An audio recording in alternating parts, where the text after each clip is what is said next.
ناظرین خسخاس ملا دودھ آپ استعمال کیا کریں، یہ آپ کے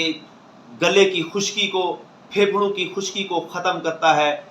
جسمانی قوت اور توانائی مہیا کرتا ہے، بہترین اور خوبصورت نیند لاتا ہے، کیونکہ جیسے ہی خشکی ختم ہوگی آپ کو بھرپور نیند آئے گی۔ آپ 1 چمچ صاف ستھرا کر لیں، پانی میں ڈال کے اس کو صاف ستھرا کر لیں، خسخاس کا صاف ستھرا کر کے مٹی نکل جائے گی، کچرا صاف ہو جائے گا، اور 4 سے 5 عدد آپ نے بادام ڈال دینے ہیں، اور 3 سے 4 کالی مرچیں، 1 عدد چھوٹی الائچی۔ اس کو اچھی طرح آپ نے رگڑا دے کے، جس طرح سردائی بنائی جاتی ہے، اس کو پھر مل مل کے کپڑے سے چھان لیں، جو پانی نکلے گا تو اس کو آپ نے ½ کلو دودھ میں مکس کر کے اچھی طرح ابال لینا ہے۔ 1 پیالہ بچ جائے اس میں آپ مصری ڈال سکتے ہیں، شکر ڈال سکتے ہیں، یا پھر گڑ ڈال سکتے ہیں، جو چیز آپ کو اچھی لگے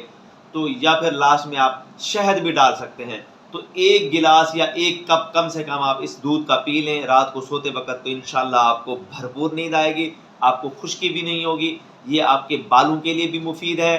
اور اس کے ساتھ ساتھ یہ ہے کہ آپ کے پھیپھڑے کی اور گلے کی خشکی کا بھی خاتمہ ہوگا۔